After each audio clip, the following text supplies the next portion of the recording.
जिस तरह आपने कहा कि प्रिंसिपल की बात है, जो मुलाजम होता है, चाहे छोटा मुलाजम या बड़ा मुलाजम हो, वो ज़ाहिर है पैसे कमाने के लिए आता है, उसकी जॉब होती है, सोर्स ऑफ इनकम होता है। जो सेनेटर्स होते हैं या चेयरमैन सेनेट हैं या स्पीकर असम्बली हैं, वो ज़ाहिर जॉब के लिए नहीं आते, वो तो स्टेटस इंजॉय करने के लिए आते हैं। तो इसकी क्या वजह है कि आपने इतनी उनकी तनख्वाह बढ़ाई है जबकि छोटे मुलाजिम हैं? पहले एक जिक्र कर चुका हूँ आप। दूसरा सवाल ये है कि जो सोलर पे आपने 18% जो टैक्स लगाया है, ये एक आम आदमी जो अपने घर का सामान बेचकर ख़रीद रहा था, उसको आपने टैक्स किया है। इससे कितना टैक्स आपको मिलेगा और ये कितना रैशनल है इसका? ठीक, तो ये सोलर पे जी, आप मैं अगर चेयरमैन एफबीआर को कहूँ कि ये थोड़ा सा इस पे मेंशन कर दें जी। जी सोलर पे है।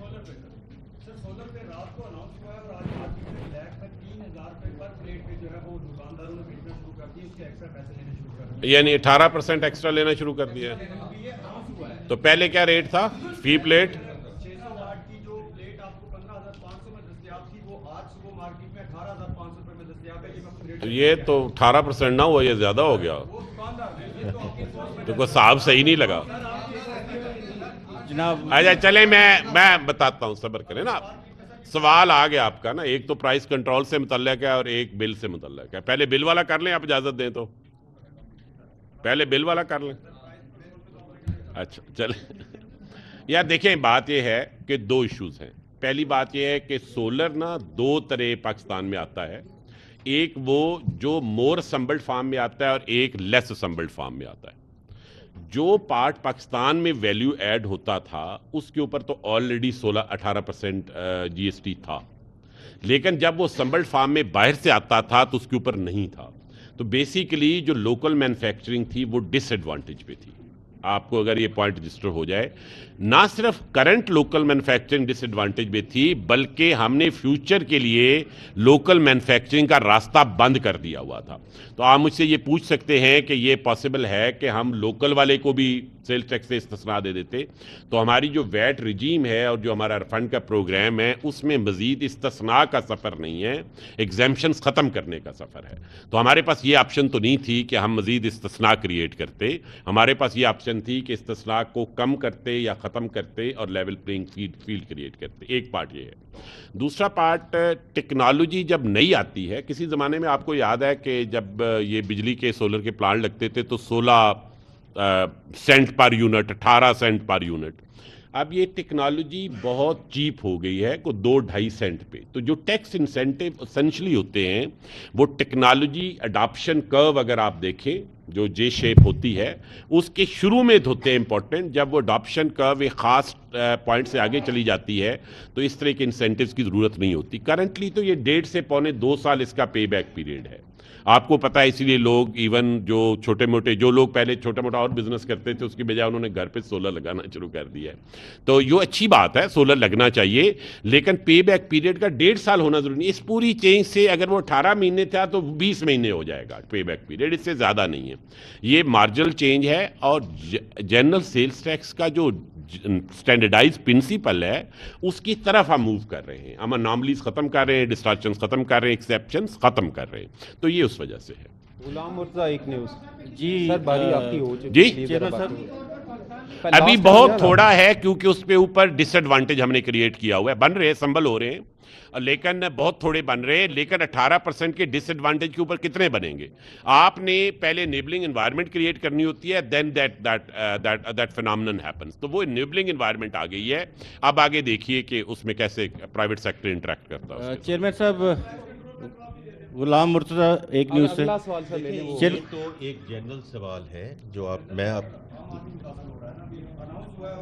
मेरे भाई सारी कमोडिटीज़ और सारी जो चीज़ें हैं इसमें दो मैकेनिज़्म हैं। एक तो ईसीसी में हम सारी जो कमोडिटीज़ हैं उनको रेगुलरली मॉनिटर कर रहे हैं। वो दाल से भी मुतासर होते हैं, वो चीनी से भी मुतासर होते हैं, वो और चीज़ों से भी, तेल से भी मुतासर होते हैं, वो सिर्फ सोलर पैनल से मुतासर नहीं होते।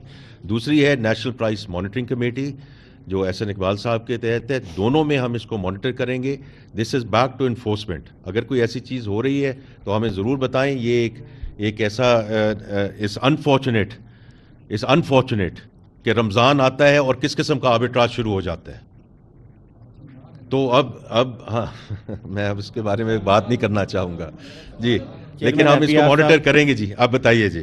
چیئرمین ابیار صاحب سے میرا سوال ہے کہ جس طرح سے ابھی یہ چاہ رہا تھا کہ گردشی قرضہ جو ہے اس کو ہم سرچارج بنا کے، یعنی کہ آپ اس پہ لے کے آئیں گے اور اس کا سرچارج ہم صارفین سے وصول کریں گے، تو یہ تھوڑا سا اس کا میکانزم بتائیے گا کہ یہ وہی لوگ جنہوں نے بل دیے ہوئے ہیں وہ دوبارہ یہ پیسے آپ کو پے کریں گے. ون تھنگ سر. سیکنڈ سر، آپ سے ایک This is مرزا بھائی ایک related سوال to کائنڈلی کر لیں بس. 1.3 ٹریلین روپیز جو بینکوں سے لیا جا رہا ہے، جس کے تھرو یہ گردشی قرضہ ختم ہوگا. اس میں ایک انیبلنگ پروویژن ہے. جب بھی آپ پاور منسٹر سے بیٹھیں گے آپ ان سے ضرور بات کیجیے گا. اس میں کچھ ایڈیشنل اضافہ نہیں ہوگا. سر یہ آپ سے یہ مختصر سا ایک سوال یہ ہے کہ پورے بجٹ میں جو ہمارا یوتھ ہے 60% آف دا پاپولیشن، اس کے لیے کوئی انسینٹیو اگر کوئی ہے تو 1 2 3 کوئی مجھے گنوا دے please. 1 2 3 4 5 6 7 8 9 10. The government has to provide enabling environment to the youth. میں نے کل بات کی ہے کہ جو آپ کے فری لانسرز ہیں $400 ملین انہوں نے کمایا ہے، رائٹ؟ تو اس لیے بڑا امپورٹنٹ ہے کہ ہم ان کو ایجوکیشن دیں. آج جو وہ $8 سے $10 پہ اپنی کوڈنگ کر رہے ہیں، اللہ کرے اور اس طرح کی گرانٹس آئیں جس طرح لمز میں آئی ہے around the web 3.0 blockchain کی جو $15 ملین کی گرانٹ دی گئی ہے. ماشاءاللہ بڑے پاکستانی انٹرپرنور ہیں امریکہ میں جنہوں نے یہ گرانٹ دی ہے.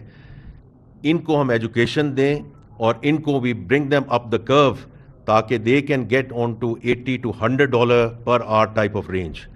یہ ہمیں ان کے لیے کرنے کے لیے ضرورت ہے. ہمارے جو بچے اور بچیاں ہیں، یہ نہ آپ بات کریں کہ ہم 1 کروڑ نوکریاں دے دیں گے، 2 کروڑ نوکریاں دے دیں گے. Private sector has to lead this country, so we have to provide that enabling environment. تو یہ ہمیں کرنے کی ضرورت ہے جی، اور اس میں ہم بڑی بھرپور کوشش کریں گے.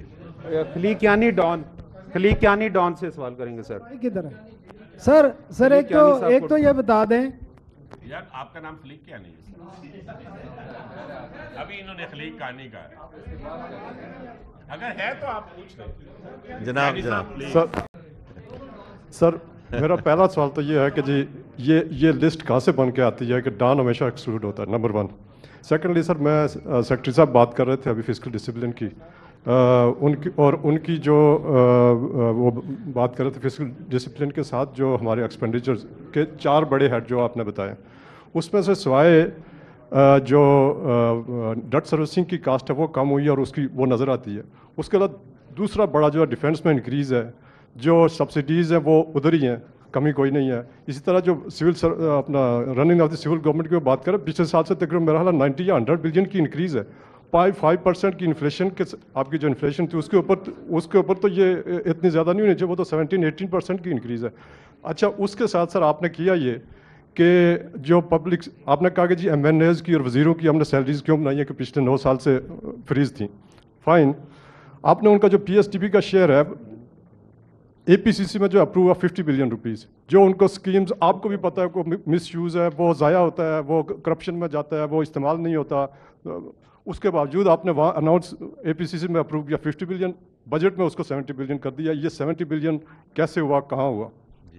اور سر اس کے ساتھ ریلیٹڈ ہے، تم بے شک نوٹ کر لیں، مجھے بار بار موقع نہیں ملتا، میں آپ 3 دن سے بات کر رہے ہیں اور میں بالکل آخر میں میری باری ہے. یہ بتائیں کہ ان ساری میجرز کے ساتھ کیا یہ IMF سے کلیئرڈ ہیں؟ اب اس کے اوپر مزید کوئی ایڈیشنل چیزیں نہیں ہوں گی، یا IMF کے ساتھ ابھی یہ آج جو بجٹ پیش ہوا جو آج سے 10 دن بعد پاس ہوگا اس میں ایک ڈفرینٹ بجٹ ہوگا؟